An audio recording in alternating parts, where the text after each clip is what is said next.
नमस्कार, मैं हूं नवीन चौधरी और आपने देखना शुरू कर दिया है एग्जाम नगर के ऑनलाइन यूट्यूब प्लेटफॉर्म पर।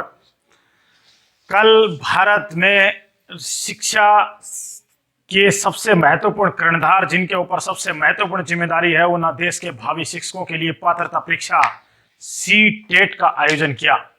और सी टेट में आप सब जानते हैं दो एग्जाम हुए, पेपर 1 पेपर 2, और हम पेपर 1 के साइकोलॉजी का पार्ट आपके बीच में लेकर के आए हैं और उसी को आज हम आपके सामने सॉल्व करेंगे। आपको बताएंगे, प्रत्येक प्रश्न आपको बताएंगे उसका करेक्ट आंसर क्या होना चाहिए। अभी तक ऑफिशियल आंसर की जारी नहीं हुई है, लेकिन जब ऑफिशियल आंसर की जारी होगी, मेरे द्वारा बताया हुआ प्रत्येक आंसर आपको उस आंसर की के अंदर यूं का यूं मिलेगा। हम कह सकते हैं ज्यों का त्यों मिलेगा। आइए देखते हैं प्रत्येक प्रश्न को। इतना इजी पेपर था, अगर आपने थोड़ा बहुत भी पढ़ा होता तो 30 में से 25% कम से कम आप अटेम्प्ट करके आते। इतना मैं आपको दावे के साथ कहता हूं। बहुत इजी पेपर पूछा गया था, बहुत इजी, और मैं दावे के साथ कहता हूं और विश्वास और उम्मीद के साथ कहता हूं कि आपने बहुत अच्छे से इस पेपर को सॉल्व किया होगा। आइए बिना टाइम व्यतीत किए हुए सबसे पहला सवाल आपकी स्क्रीन के ऊपर है। अधिगम के लिए निम्न में से कौन सी धारणा उपयुक्त है? आपको सिर्फ यही प्रश्न देखना, यही प्रश्न सबसे पहले इस प्रश्न को समझना था। Which is the following behalf is good for learning. इसमें पहला ऑप्शन उसने आपको दिया था कि असफलता अनियंत्रित है, फेलियर इज अनकंट्रोलेबल, बिल्कुल गलत बात है। दूसरा कहा कि योग्यता सुधारी है, एबिलिटी इज इंप्रूवेबल, योग्यता में जिंदगी भर परिवर्तन किया जा सकता है। आदमी अपनी स्कीम में हमेशा परिवर्तन कर सकता है, ये बात बिल्कुल सही है। अगले ऑप्शन देखते हैं, योग्यता अटल है, एबिलिटी फिक्स, गलत बात। हमने बताया ना कि योग्यता सुधारी है, इससे पहले वाले ऑप्शन ही इसका विरोध कर रहा है। और तीसरा है, प्रयासों से कोई फर्क नहीं पड़ता, बिल्कुल गलत बात। करत अभ्यास के जड़ मत होत सुजान। जब आदमी अभ्यास करेगा, बार बार अभ्यास करेगा, तो उसमें थोरनडाई के सिद्धांत के अनुसार उसके अंदर क्या होगा, एक मजबूत अनुबंधन बनेगा। और जब मजबूत अनुबंधन बनेगा तो अधिगम की प्राप्ति होगी। तो आपको ये बात, इसका बिल्कुल करेक्ट आंसर आपके सामने है और इसका करेक्ट आंसर होगा ऑप्शन नंबर 2, योग्यता सुधारिए है। चलिए अगले सवाल की ओर अपन चलते हैं। अगला सवाल हम देखते हैं। अगला सवाल है कि कौन सी परिपाटी विद्यार्थियों में संकल्पनात्मक समझ को बढ़ोतरी करने में सहायक है? अगला ऑप्शन हमारे सामने ये है। देखिए सबसे पहला सवाल, अन्वेषण और संवाद, यानी कि इंक्वायरी एंड डायलॉग। देखिए पहले सवाल को समझिए। वो कहता है कि निम्न में से कौन सा कॉन्सेप्ट समझ जिसमें होती है, उस तथ्य वाली जो समझ होती है, उसमें बढ़ोतरी करने में सहायक है। हमें इस सवाल को देखना है। तो अगला इसके अंदर बोला गया है कि सबसे पहला अन्वेषण और संवाद, दूसरा कहा गया है कि प्रतिस्पर्धा आधारित प्रतिस्पर्धाएं, तीसरा है पाठ्यपुस्तक केंद्रीय शिक्षा शास्त्र, और अगला है बारंबार परीक्षाएं। देखिए बार बार बच्चे की परीक्षाएं लेंगे तो बच्चे का मनोबल गिर जाएगा। ये हो सकता है कि कुछ बच्चे ही उसके अंदर अच्छे से स्कोर कर सकें और उन्हें अच्छा लगे, और परीक्षा में बच्चे अक्सर तनाव में आ जाते हैं। पाठ्य पुस्तक केंद्रित जो शिक्षा शास्त्र है, उसके अंदर जब आप देखेंगे तो पाठ्य पुस्तक केंद्रित शिक्षा शास्त्र भी यहां बढ़ोतरी करने में सक्षम नहीं है। प्रतिस्पर्धा आधारित, बच्चों के अंदर कंपटीशन बढ़ा दो, बच्चों में कंपटीशन बढ़ा दो, तो बहुत सारे वो बच्चे जिन्होंने पहले ही ये ठान लिया है कि हम आगे नहीं बढ़ पाएंगे, तो वो जो बच्चे हैं जिन्होंने अपने आप को कमजोर समझ लिया है, ये उन बच्चों के लिए सही नहीं है। और इसके लिए इंक्वायरी होनी चाहिए, यानी इसका मतलब अन्वेषण होना चाहिए। और जब अन्वेषण होगा और उसके बाद जब संवाद होगा, इंक्वायरी एंड डायलॉग्स जब होंगे, तो बच्चे के अंदर क्या होगी कि बच्चे में एक जिज्ञासा उत्पन्न होगी, और जब जिज्ञासा होगी तो अधिगम होगा। अगला सवाल है, बच्चों को सीखने में कठिनाई होती है जब विषय वस्तु को बहुरूपों में प्रस्तुत किया जाए। जो कंटेंट है रिप्रेजेंट थ्रू मल्टीपल वेज, कठिनाई मल्टीपल वेज में प्रस्तुत करेंगे, अध्यापक विभिन्न तरीकों से बच्चों को पढ़ाएगा तो कोई दिक्कत नहीं आएगी। अगला है कि अलग अलग टुकड़ों में प्रस्तुत की जाए, सूचना अलग अलग टुकड़ों में प्रस्तुत करनी है, ये तो गलत बात है। इस ऑप्शन को देखिए, अंग्रेजी वाले उस ऑप्शन को देखिए, उसने लिखा है information is present in disconnected chunks. तो डिसकनेक्टेड बोल रहा है, कनेक्शन ही नहीं है। आप बच्चों को पढ़ा तो रहे हैं कुछ, और उसके बीच में आप बच्चों को बताने लगे और कुछ, और उन दोनों का आपसी कोई जो है कोई कनेक्शन नहीं है। और जब आपसी कनेक्शन नहीं होगा तो बच्चे मित्रों समझ नहीं पाएंगे। आपको मैं पढ़ा तो रहा हूं फिलहाल साइकोलॉजी, और इसी के अंदर मैं आपको सामाजिक विज्ञान की वे बातें बताने लग जाऊं जिनका इस कंटेंट के साथ कोई संबंध नहीं है, तो आपको इस बात को समझ लेना है कि आपकी ये बात बिल्कुल भी समझ में नहीं आएगी, और जब समझ में नहीं आएगी तो लर्निंग नहीं हो पाएगी, अधिगम नहीं होगा, और अधिगम के अंदर क्या होगी, कठिनाई उत्पन्न हो जाएगी। इसलिए इसका करेक्ट आंसर आपको करना था कि कठिनाई तब होगी जब सूचना अलग अलग टुकड़ों में प्रस्तुत की जाएगी। तो आपको इसको देखना है। चलिए अगले सवाल की ओर हम चलते हैं। अगला सवाल है कि अधिगम की सर्वोच्च अवस्था कौन सी है। सर्वोत्तम अवस्था पूछी है उसने अधिगम की। देखिए वो कहता है कोई उत्तेजना नहीं। भैया जब उत्तेजना ही नहीं होगी, उत्तेजना ही नहीं होगी बच्चे के अंदर, तो उत्तेजना नहीं होगी तो अधिगम कहां से करेगा। उसने कहा कोई भय नहीं, ये बात बिल्कुल सही है, लेकिन जब उत्तेजना नहीं होगी तो ऑप्शन गलत। उसने कहा कि उच्च उत्तेजना, बिल्कुल सही है, लेकिन उच्च भय, बच्चे में भय होगा, भय करवा के आप बच्चे में अधिगम नहीं करवा सकते हैं, गलत बात। तीसरा है निम्न उत्तेजना। अगर बच्चे में उत्तेजना ही नहीं है, निम्न स्तर की उत्तेजना है, तो भी बच्चे में अधिगम नहीं प्राप्त होगा। और संतुलित उत्तेजना, संतुलित है और कोई भय नहीं है, तो इस स्थिति में बच्चा आसानी से स्कोर करेगा, उसे अधिगम करने में कोई रोक नहीं सकता है। इसलिए इसका करेक्ट आंसर होगा ऑप्शन नंबर डी, संतुलित उत्तेजना, कोई भय नहीं। आप ऑप्शनों को देखने की बजाय ये जरूर देख लेना कि इसके जो कोड हैं वो अलग अलग हो सकते हैं, तो आपको सिर्फ इतना ही देखना है कि इसमें जो आंसर मैं बता रहा हूं उसको आपको देखना। ठीक है, चलिए अगले आंसर की तरफ हम चलते हैं। अधिगम का संरचनात्मक विचार यह सुझाव देता है कि ज्ञान की संरचना में, प्रश्न को समझिए, अधिगम का संरचनात्मक विचार, जो इसका स्ट्रक्चरल जो कॉन्सेप्ट है वो यह सुझाव देता है कि ज्ञान की संरचना में, ज्ञान की जो संरचना, ज्ञान का जो स्ट्रक्चर है, structure of their own knowledge, उसमें बच्चे पूर्ण रूप से पाठ्य पुस्तकों पर निर्भर रहते हैं। बच्चे की कोई भूमिका नहीं होती है, बच्चे पूर्ण रूप से वयस्कों पर निर्भर रहते हैं। और ऑप्शन नंबर 4, बच्चे सक्रिय भूमिका निभाते हैं। तो आपको बताना है कि ज्ञान की संरचना में बच्चे सक्रिय भूमिका निभाते हैं। 100% आपको इसे ठोक देना था और आपका आंसर बिल्कुल सही आता। इसमें आपको बिल्कुल भी चिंता फिक्र करने की आवश्यकता नहीं थी। अगले क्वेश्चन को देखिए। क्वेश्चन नंबर 6, बहुत अच्छा सवाल पूछा है, बहुत अच्छा सवाल। एक कार्य के दौरान साइना स्वयं से बात कर रही है और वह कार्य पर किस प्रकार प्रगति कर सकती है। लेव वाइगोत्स्की के भाषा और चिंतन अथवा सोच के बारे में दिए गए विचारों के अनुसार इस तरह का व्यक्तिगत वाक्य कहलाता है। जब लेव वाइगोत्स्की का सवाल दिया गया आपको, तो उसमें 4 ऑप्शनों को देखते ही आपके सबसे पहले एक ऑप्शन दिमाग में आना चाहिए था, स्वनियमन।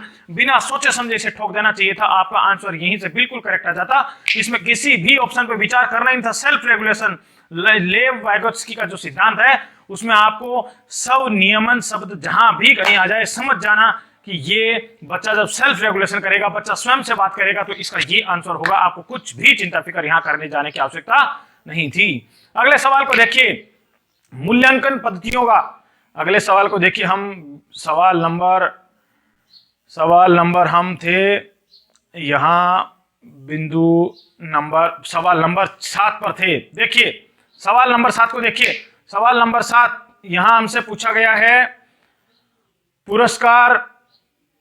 सवाल को देखिए एक बार, यहां सवाल को हम थोड़ा इधर करते हैं, इधर से समझ में आएगा सवाल हमारे यहां। सवाल देखिए भैया, सवाल है मूल्यांकन पद्धतियों का लक्ष्य क्या होना चाहिए। जो मूल्यांकन जो पद्धति है, हमारी टेस्टिंग जो प्रोसेस है, उसका लक्ष्य क्या होना चाहिए। पुरस्कार वितरण है तो उच्च अंक प्राप्त करने वाले विद्यार्थियों की पहचान करना, गलत बात। विद्यार्थियों को नामांकित करना, गलत बात। योग्यता आधारित समूह में विद्यार्थियों को विभाजित करना, पक्षपात थोड़ी करना है हमारे को यहाँ। अगला ऑप्शन है कि विद्यार्थियों की जरूरतों एवं आवश्यकताओं की पहचान करना, बिल्कुल करेक्ट आंसर। बिना सोचे समझे ठोक देना था, इसके ऊपर कुछ नहीं करना था। आइए नेक्स्ट सवाल की ओर चलते हैं। सवाल नंबर 8, बहुत इजी पेपर है, बहुत इजी। मैं तो कहता हूं आपने 100% इसे स्कोर किया होगा। जो बच्चे रीट की परीक्षा की तैयारी कर रहे हैं, सीटेट की तैयारी कर रहे हैं, अन्य टेट की तैयारी कर रहे हैं, एच टेट की कर रहे हैं, यूपी टेट की कर रहे हैं, उन बच्चों के लिए ये प्रश्न पत्र बहुत इजी था। आपको 100% आपने प्रत्येक सवाल को अच्छे से स्कोर किया होगा। आइए हम अगला सवाल देखते हैं। अगला सवाल पूछा गया, बच्चों के विकास की व्यक्तिगत विभिन्नताओं को किस पर प्रतिरूपित किया जा सकता है। कुछ भी नहीं सोचना था। आपको पता है कि आपने किसी ने अगर ये 10वीं क्लास में भी अगर ये चैप्टर किसी ने पढ़ा होगा, आनुवंशिकता हेरिडिटी का जो चैप्टर किसी ने पढ़ा होगा, तो वो आसानी से बता सकता था कि आनुवंशिकता और पर्यावरण की पारस्परिकता ही, उसी के कारण व्यक्तिगत विभिन्नताएं यहाँ व्यक्ति के बच्चों के विकास के अंदर इंक्लूड होती हैं। बच्चा वही सीखता है, उसे संस्कार वही मिलते हैं जो उसके वातावरण में मिलते हैं, और उसे जो उसके माँ बाप ने उसे आनुवंशिकता के तहत उसे सौंपे हैं, वही सिद्धांत उसके डीएनए में जो शामिल है और उसके बाहर के ऑटोमिक एटमॉस्फेयर जो उसका है, बाहर का जो एटमॉस्फेयर है, जो वातावरण है बच्चे का, उसमें बच्चे ने जो सीखा है वही तो बच्चा बाहर जाकर दिखाएगा, जिसे ही तो हम क्या कहते हैं, संस्कार कहते हैं। तो आनुवंशिकता पर निर्भर नहीं करते, गलत बात, केवल पर्यावरण पर नहीं करते हैं, गलत बात, और आनुवंशिकता पर और ना पर्यावरण पर, यह भी गलत बात। इसलिए इसका आंसर आता ऑप्शन नंबर 1। बिल्कुल सोच के बिल्कुल आपको इस ऑप्शन को ठोक देना चाहिए था। आइए अगला सवाल देखते हैं। एक खेल क्रिया के दौरान चोट लगने पर रोहन रोने लगा। यह देखकर उसके पिता ने कहा, लड़कियों की तरह व्यवहार ना करो, लड़के रोते नहीं हैं। देखिए सवाल को देखिए, उसके पिता कहते हैं, अरे यार तू रो रहा है यार, छोरियां रोती हैं, ऐसे छोरे थोड़ी रोते हैं यार। और ये उसके पिता ने कहा, उसके बाप ने ऐसा कथन का सवाल पूछा गया, लैंगिक समानता को बढ़ावा देता है। गलत बात, समानता कहां से हुई? उसने तो उसे कहा कि लड़कियां रोती हैं, छोरियां रोती हैं, छोरे थोड़ी रोते हैं। इसका मतलब क्या हुआ कि छोरियां रोती हैं, इसका मतलब वो उसके लैंगिक समानता उसके दिमाग में है ही नहीं। उसने तो लड़कियों को रोने वाले बताया कि लड़कियों का स्वभाव वो रोती है, लड़कों का स्वभाव रोते नहीं है। इसलिए तो ऑप्शन यही गलत हो गया। लैंगिक रूढ़िवादियों को दर्शाता, बिल्कुल करेक्ट बात है। लिंग से संबंधित जो रूढ़ियों से जो चलती हुई जो प्रथाएं हैं, जो सोच जो चलती हुई आ रही है, उसी को बढ़ावा देता है। आगे बढ़ना ही नहीं है, यही ठोक देना इस ऑप्शन को।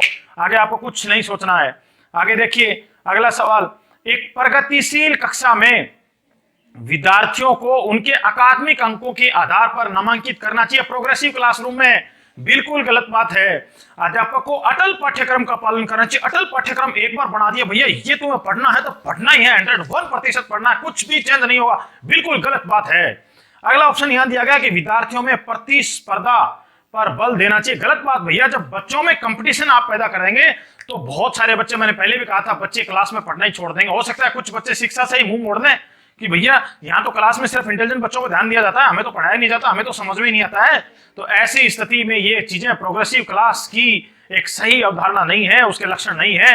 अगला सवाल है कि ज्ञान की संरचना के लिए प्रचुर मौके प्रदान करने चाहिए। बिल्कुल करेक्ट बात है। बच्चों को ज्ञान के प्रचुर मौके उपलब्ध कराइए, बच्चों को मौका दीजिए आगे बढ़ने का, उन बच्चों को भी साहस पैदा कीजिए उन बच्चों में, तब जाकर के अधिगम होगा।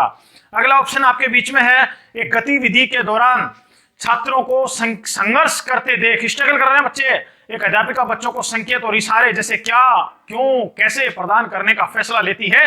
लेव वाइगोत्स्की के सिद्धांत के अनुसार अध्यापिका की यह योजना अधिगम की प्रक्रिया में अर्थहीन होगी। बिंदु नंबर 1, बच्चों को अधिगम के लिए अनुत्प्रेरित या निष्प्रेरित करेगी। 2, अधिगम के लिए पाठ आधारभूत संरचना का काम करेगी। लेव वाइगोत्स्की का सिद्धांत जहां भी आ जाए वहां पाठ शब्द आपको पक्का मिलेगा, और जब पाठ शब्द मिले तो वहां ठोक देना, आपको सोचना नहीं, कुछ नहीं करना है। इस तरह के सवाल में आपको लेव वाइगोत्स्की का नाम आ गया और वहां पाठ शब्द मिल गया, मैंने पहले भी कहा था, इसको ठोक देना, यहीं से आपका करेक्ट आंसर होगा, कुछ नहीं सोचना है। अगला सवाल देखिए, अगला सवाल हमारे बीच में है, बच्चों के सामाजिकरण के संदर्भ में निम्नलिखित में से कौन सा कथन सही? देखिए सही छांटना है। सही पहला है, परिवार एवं जनसंचार दोनों सामाजिकरण के द्वितीय कारक हैं। गलत बात। विद्यालय सामाजिकरण का एक द्वितीय सेकेंडरी फैक्टर है और परिवार सामाजिकरण का एक प्राथमिक कारक है। बिल्कुल सही है।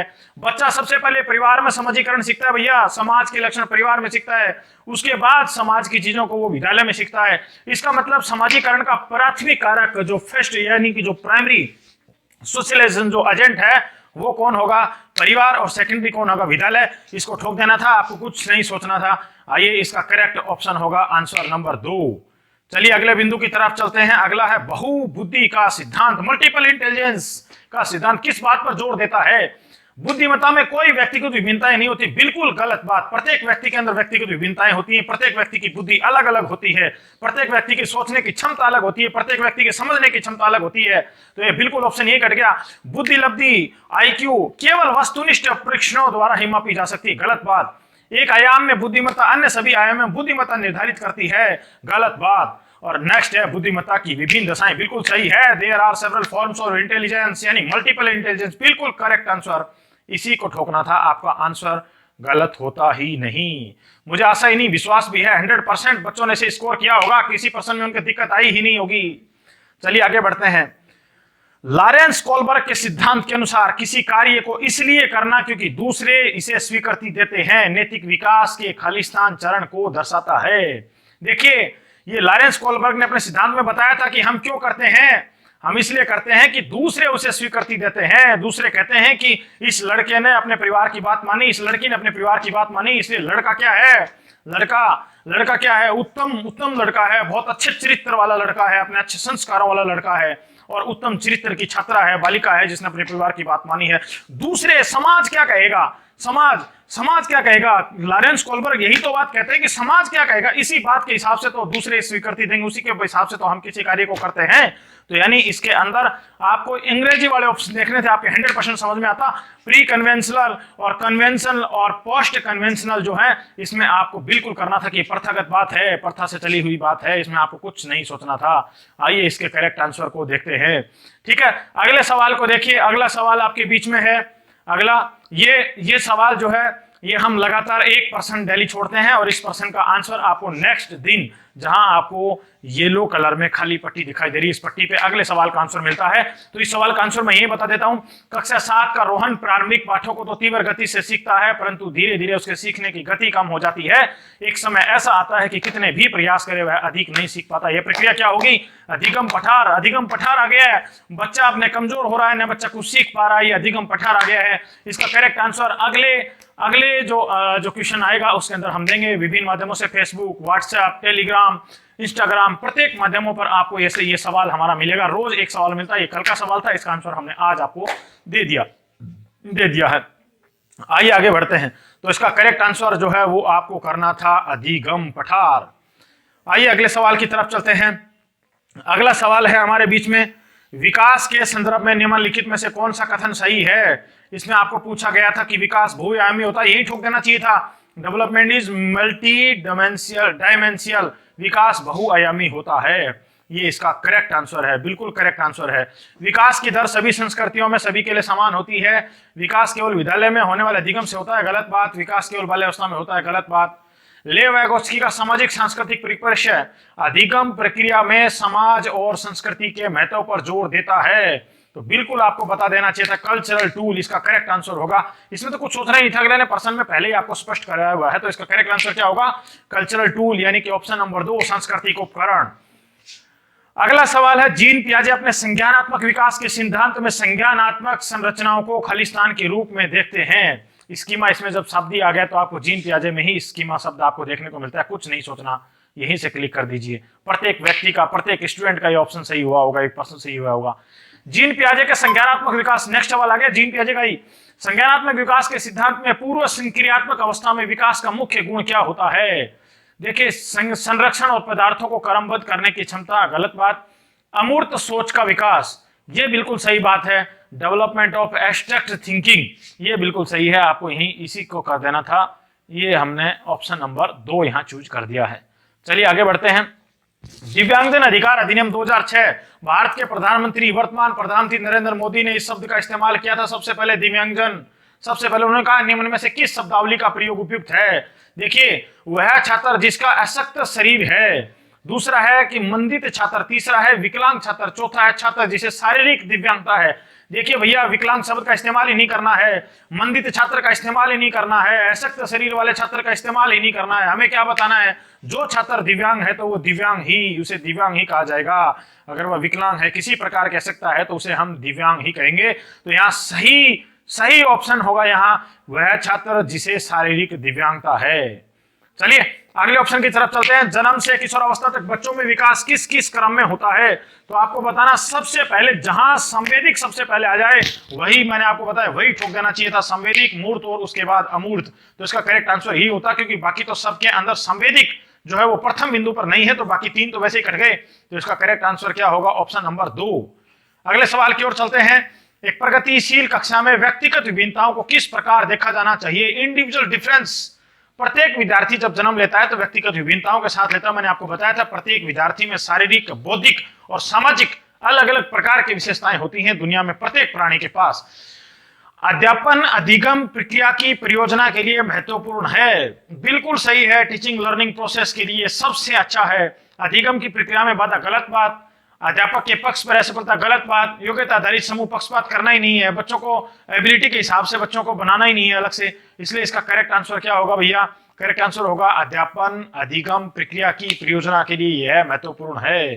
आगे बढ़िए। एक समावेशी क्लास में, इससे पहले भी एक सवाल आया था ना इंक्लूसिव क्लासरूम का। समावेशी क्लास में, कक्षा में खालिस्तान पर जोर देना चाहिए। किस बात पर हम जोर देंगे? ये देखिए, हर बच्चे के सामर्थ्य को अधिकतम करने के लिए अवसर प्रदान करने, दूसरा देखिए प्रदर्शन अभिमुखी लक्ष्यों को प्राप्त करना है, परफॉर्मेंस ओरिएंटेड गोल्स। तीसरा है कि अभिविधि समरूपी निर्देश। तीसरा चौथा है सामाजिक पहचान के आधार पर छात्रों के अलगाव से संबंधित ये प्रश्न है। तो समावेशी कक्षा में हर बच्चे को सामर्थ्य को अधिकतम प्रदान करने के लिए अवसर प्रदान करना चाहिए। यही यहाँ इसका करेक्ट आंसर हम करेंगे, हर बच्चे के सामर्थ्य को अधिकतम प्रदान करने के लिए अवसर प्रदान करने चाहिए। ठीक है, अगला देखते हैं। अगला हमारे यहाँ सवाल आए हैं, उससे पहले एक बार, अच्छा ये 22 सवाल हो गए हैं। इसके बीच में हमारी जो क्लास चल रही है वो अधिगम सिद्धांत को लेकर के चल रही है। अधिगम सिद्धांत में पावलोव का सिद्धांत हम पढ़ा चुके, पावलोव का शास्त्रीय अनुबंधन का सिद्धांत, और भी सिद्धांत हम पढ़ा चुके हैं। आप मेरे साथ लगातार जुड़े रहें, साइकोलॉजी में स्वयं ही पढ़ा रहा हूं आपको। और ये मेरी क्लास जब आप देखेंगे 101% सारी क्लासें जुगाड़ के साथ है, कुछ नहीं सोचना, सारे जुगाड़ ठोक रखे हैं मैंने प्रत्येक सिद्धांत में। आप जब देखेंगे न्यूमेरिक्स लगा करके इसे देखेंगे तो 100% आपकी याद हो जाएगी, दोबारा कभी साइकोलॉजी पढ़ने की आवश्यकता नहीं पड़ेगी। तो एक बार इन क्लासों को शिक्षा मनोविज्ञान की जो प्लेलिस्ट है उसमें जाकर के आराम से वॉच करें और नोट्स बनाएं, मेरे साथ जुड़ें टेलीग्राम की सहायता से। आइए अगले सवाल की ओर हम चलते हैं। अगला सवाल है समस्या समाधान क्षमताओं को किस प्रकार सुसाध्य किया जा सकता है विद्यार्थियों में डर की भावना पैदा करके। गलत बात, डर की भावना थोड़ी पैदा करेंगे बच्चों में, लगातार अभ्यास और क्रियान्वयन पर जोर देकर। ये बात ठीक है, लेकिन समस्याओं के हल हेतु अटल प्रक्रिया के इस्तेमाल को बढ़ावा देकर, अटल प्रक्रिया नहीं कर सकते भाई, अटल नहीं कर सकते, फिक्स्ड प्रोसेस नहीं हो सकती है, समरूपों के इस्तेमाल को बढ़ावा देकर। ये यहाँ बिल्कुल करेक्ट है, एनकरेज, ये स्कूल बिल्कुल आपको याद रखना था और ये ही इसका करेक्ट आंसर होगा, ऑप्शन नंबर 4। आइए अगले सवाल की ओर देखते हैं। अधिगम कठिनाइयों में जूझते छात्रों की जरूरतों को संबोधित करने के लिए एक छात्र को क्या नहीं करना चाहिए। देखिए इसमें इसने बिल्कुल अंडरलाइन करके दिया है क्या नहीं करना चाहिए, इसे देखना। शिक्षा शास्त्र और आकलन की जटिल संरचनाओं का प्रयोग, दृश्य श्रव्य सामग्रियों का इस्तेमाल, संरचनात्मक शिक्षा शास्त्रीय उपगमों का इस्तेमाल और व्यक्तिगत शैक्षिक योजना बनाना। इसमें आपको जटिल संरचनाओं का प्रयोग नहीं करना चाहिए। अगर आप जटिल प्रक्रियाओं का, जटिल संरचनाओं का प्रयोग करेंगे तो बच्चे तो पहले ही अधिगम की कठिनाइयों से जूझ रहे हैं और उन बच्चों को आप आगे और अधिगम कैसे करवा सकते हैं, दैट इज नॉट पॉसिबल। इसका करेक्ट आंसर होगा ऑप्शन नंबर ए। सवाल नंबर 25 की ओर चलते हैं। सृजनात्मकता, क्रिएटिविटी, बहुत बार मैंने बताया क्रिएटिविटी की पहचान का मुख्य लक्षण क्या होगा। मुख्य लक्षण क्या होगा इसका? असतर्कता। गलत बात, सतर्क ही नहीं है बच्चा तो सृजनात्मक कहां से करेगा? क्रिएटिव नहीं होगा। आप क्लास के अंदर, आपका माइंड क्लास के अंदर प्रेजेंट नहीं है, आपकी बॉडी जो है वो प्रेजेंट है, माइंड प्रेजेंट नहीं है, तो सृजनात्मकता, क्रिएटिविटी कहां से पैदा हो सकती है? क्रिएटिविटी नहीं होगी तो अधिगम भी नहीं होगा। कम परिज्ञानता, बोध गम्यता, गलत बात है। अपसारी चिंतन होना चाहिए, अति सक्रियता भी ठीक नहीं है। और आप क्या होना चाहिए? अपसारी चिंतन होना चाहिए। तो इसका करेक्ट आंसर होगा अपसारी चिंतन। आइए आगे बढ़ते हैं। विविध पृष्ठभूमि के अधिगमकर्ताओं को संबोधित करने हेतु एक अध्यापक को ऐसे कथनों का इस्तेमाल करना चाहिए जो नकारात्मक रूढ़िगत धारणाओं को मजबूत करें। नकारात्मक रूढ़िगत धारणाओं को मजबूत जब करेंगे और बच्चे को नेगेटिविटी देंगे क्या? विविधता संबंधित मुद्दों पर बातचीत टालनी चाहिए। गलत बात, टालेंगे तो बच्चे के बच्चे के दिमाग में हमेशा कंफ्यूजन रहेगा। और जब कंफ्यूजन रहेगा बच्चे के दिमाग के अंदर तो वो अधिगम यानी कि जो शिक्षण उसे करवाए, जो शिक्षण में और अपने चिंतन में दोनों के बीच सामंजस्य स्थापित नहीं कर पाएगा। तो जब सामंजस्य स्थापित नहीं कर पाएगा तो मैंने आपको बताया था प्रदर्शन जो व्याख्यान जो विधि होती है, लेक्चर जो मेथड होता है टीचिंग का, उसके अंदर ये बात साफ आती है कि जो व्याख्यान जो विधि है, लेक्चर जो मेथड है, उस लेक्चर मेथड में हमेशा बालक अपनी सोच यानी कि उसका चिंतन जो कर रहा है उस चिंतन में और अध्यापक के शिक्षण में, उन दोनों के बीच सामंजस्य स्थापित नहीं कर पाता, इसलिए बच्चा उसमें पढ़ नहीं पाता है। तो पहला बिंदु बिल्कुल गलत। दूसरा है विविधता संबंधित मुद्दों पर बातचीत टालनी चाहिए। गलत बात, बातचीत टालनी नहीं है। तीसरा है कि विविध विन्यासों से उदाहरण लेने चाहिए। बिल्कुल गलत बात, बिल्कुल सही बात है। Draw examples from diverse setting, अलग अलग। अगर विविध पृष्ठभूमि के बच्चे हैं तो विविध तरह के एग्जांपल दीजिए ना, विविध तरह के एग्जांपल दीजिए, उनसे रिलेटेड एग्जांपल दीजिए। बच्चे के दिमाग में प्रत्येक चीज सेट हो जाएगी। जब दिमाग में सेट हो जाएगी तो बच्चा 100% सवाल स्कोर करेगा। और सभी के लिए मानकीकृत आकलों का इस्तेमाल करना चाहिए, इसे नहीं है। इसका करेक्ट आंसर होगा विविध विन्यासों के उदाहरण लेने चाहिए। चलिए अगले सवाल की तरफ चलते हैं। एक अध्यापिका को दिए गए किसी कार्यकलाप में छात्रों की विभिन्न त्रुटियों का विश्लेषण करना चाहिए। क्यों करना चाहिए? अधिगम केवल त्रुटियों के शोधन पर निर्भर है, गलत बात। केवल शब्द गलत है यहाँ। इसके आधार पर वह दंड की मात्रा निर्धारित कर सकती है, गलत बात। बच्चों को पीटना तो वैसे ही बंद किया जा चुका है सरकार के द्वारा। त्रुटियों की समझ अध्यापन अधिगम प्रक्रिया के लिए अर्थपूर्ण, बिल्कुल सही बात है। त्रुटियों की समझ, अध्यापिका को ये बस बात का पता चलेगा कि बच्चों ने कहाँ गलती की है, और जब गलती करी है तो उसे ये पता चलेगा, उस शिक्षण कार्य को सुधार पाएगी कि इस बच्चे को क्या बात समझ में नहीं आई है। इसके आधार पर वह ज्यादा त्रुटियों करने वाले छात्रों को दूसरे समूह से अलग कर सकेगा। सेक्शन बनाने नहीं है भैया, इस आधार पे सेक्शन बना देंगे तो बच्चों के अंदर हीन भावना विकसित होगी, और हीन भावना हमें विकसित करना हमारे अधिगम का लक्ष्य ही नहीं है। इसलिए आपको बताना है कि त्रुटियों की समझ अध्यापन अधिगम प्रक्रिया के लिए अर्थपूर्ण है। चलिए अगले सवाल की तरफ चलते हैं। सवाल नंबर 28, अधिगम की अभिप्रेरणा जो मोटिवेशन ऑफ लर्निंग को किस प्रकार कायम रखा जा सकता है? यंत्रवत याद करने पर जोर देकर नहीं, बच्चे को रट्टा नहीं मरवाना है, मशीन नहीं बनानी है बच्चे को दंड देकर दंड नहीं देना है, बार बार पनिश थोड़ी करेंगे, बच्चे को बार बार पीटेंगे थोड़ी। प्रवीणता अभिमुखी लक्ष्यों पर जोर देकर मास्टरी ओरिएंटेड गोल, बच्चे की जो लक्ष्य हैं सिर्फ उन्हीं लक्ष्यों के आधार पर ही जो है जोर देना है, और जब जोर देंगे तो बच्चे को मोटिवेशन मिलेगा।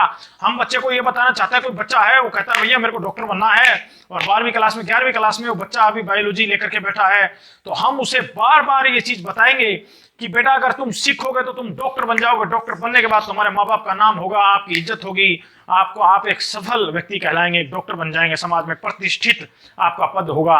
जब ऐसी बात बताएंगे, प्रवीणता यानी कि मास्टरी ओरिएंटेड गोल्स जब बच्चे को दिखाई जाएंगी, उन लक्ष्यों पर जोर दिया जाएगा, तो बच्चे में अधिगम होगा। और अधिगम कब होगा?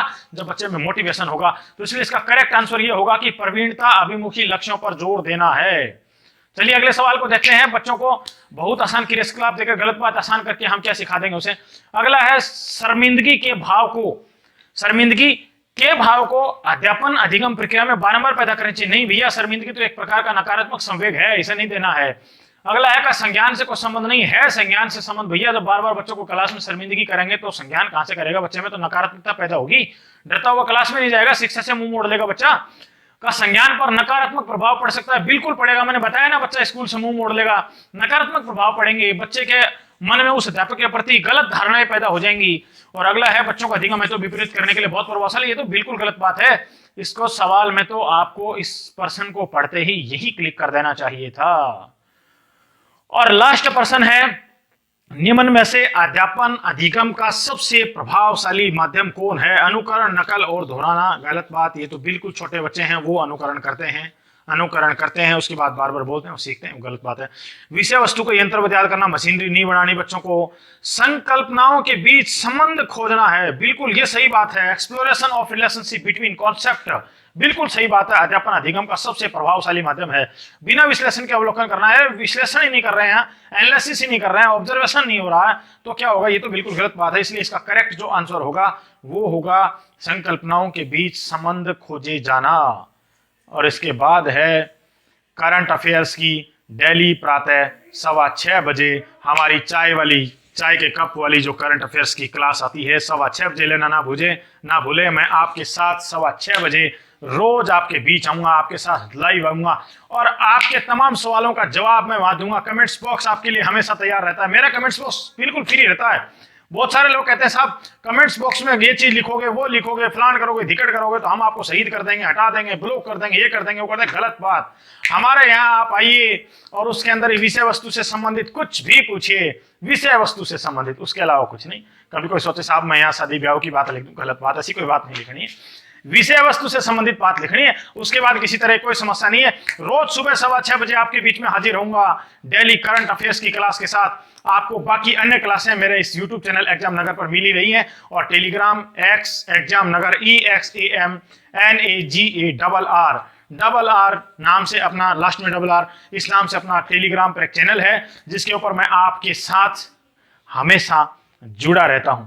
उस पर आप मेरे साथ जुड़िए, अपने तमाम तरह के सवालों को मेरे साथ साझा कीजिए। किसी प्रकार की आपको परामर्श की आवश्यकता हो मेरे साथ मिलिए, बिल्कुल 100% फ्री। प्रत्येक क्लास बिल्कुल फ्री ऑफ कॉस्ट आपको मिल रही है।